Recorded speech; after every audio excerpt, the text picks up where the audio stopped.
Uma das coisas muito frequentes na atividade humana é a tentativa de prever eventos futuros, tanto no que diz respeito ao mundo natural, quanto no que diz respeito às nossas interações com ele. E existe uma série de ciências que foram criadas, ou pseudociências, criadas com essa intenção. Nós vamos falar de uma abordagem moderna e matemática relacionada com isso hoje.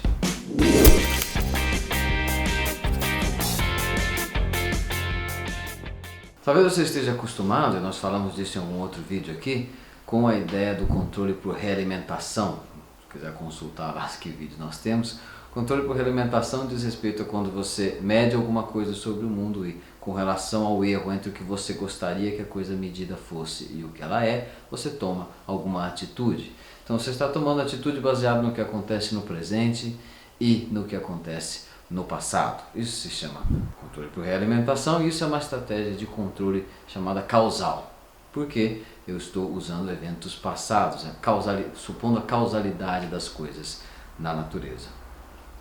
Uma estratégia, vou dar um exemplo aqui, uma estratégia desse tipo é, por exemplo, coisa mais simples, o controle da temperatura num tanque de água. A temperatura atual, a temperatura desejada, um menos a outra dá um erro.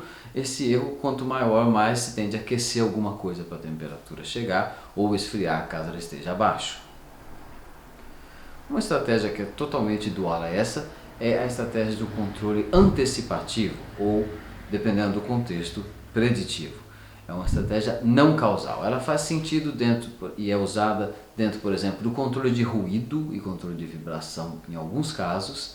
E é usada também nas ciências econômicas, na econometria, por exemplo, quando se tenta prever valores de commodities, cotações de moedas, ou quando se tenta prever comportamento de mercados e outras variáveis para as quais não se tem a relação causal descrita, porque no controle e por realimentação se tem uma relação causal descrita que é uma equação diferencial, uma fórmula que se diz quando eu colocar isso vai sair aquilo.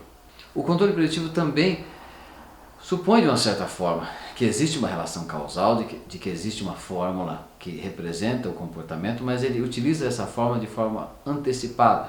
Então, por exemplo, que você não apenas mede uma grandeza que você queira ajustar, por exemplo, no caso do exemplo de ruído, você está medindo o som agora e o que você gostaria não haver som, então você atribui um comportamento para um microfone que vai produzir um som que tem a tentativa de anular esse som.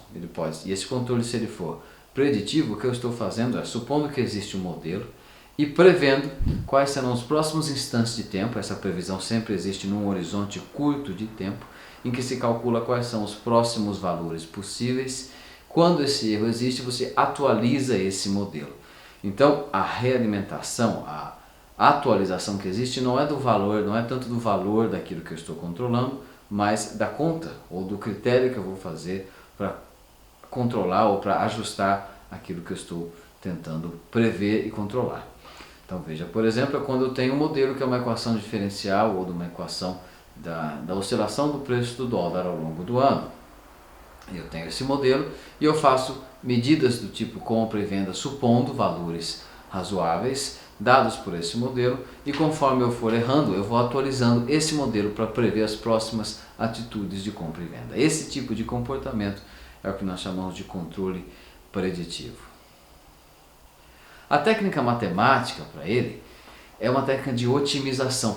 Então você tem um modelo e você tenta minimizar o erro que sai desse modelo usando uma fórmula do tipo dos métodos de Newton que você aprendeu em cálculo muitas vezes, de tomar comportamentos repetidamente variáveis, só que vão tentando reduzir o erro entre aquilo que eu previ ou aquilo que eu gostaria que fosse e a realidade, atualizando variáveis do modelo. Imagine que variáveis do modelo seriam parâmetros ou coeficientes de uma equação que são desconhecidos e que vão sendo ajustados dessa forma.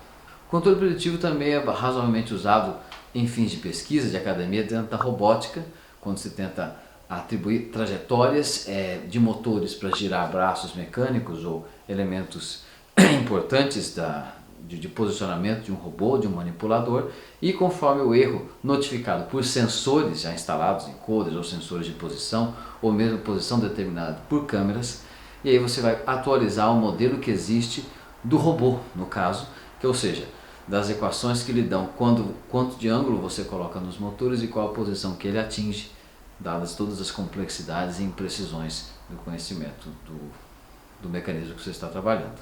As técnicas matemáticas de controle preditivo, elas estão por toda parte e elas são usadas, por exemplo, por escritórios grandes de investimentos que tentam prever valores de ações e de commodities com os quais eles negociam, e essas técnicas em geral são sempre retumbantemente fracassadas, quase sempre. Mas elas dão estatisticamente a uma redução de problemas, ou pelo menos lhe dão um critério objetivo que não é a opinião de alguém. Se estiver errado, pelo menos você sabe que está errado, atualizar o modelo automaticamente. A conta a que eu me refiro, que é o modelo de previsão, pode ser uma equação diferencial, como eu citei, ou pode ser uma grande rede neural, como nós vamos abordar em algum outro vídeo. Do que significa isso? Simplesmente uma caixa que contém uma operação matemática em que se coloca os valores atuais de certas variáveis, no caso, por exemplo, de tentar prever a cotação do dólar, valores de PIB, de balança comercial, de opinião pública, e aí o valor esperado do dólar, estimado por uma série de valores do passado que aconteceram, fazendo uma otimização ou uma minimização. Se você gostou desse assunto, gostaria de vê-lo aprofundado aqui, você se inscreva no nosso canal e pode comentar. Muito obrigado pela atenção. De tomar comportamentos repetidamente variáveis. O assunto é importante, mas é chato pra diabo. Não estou conseguindo botar uma coisa legal para falar. Certo? É um negócio muito usado, muito importante mesmo. Sim. Tem até um chá aqui, ó.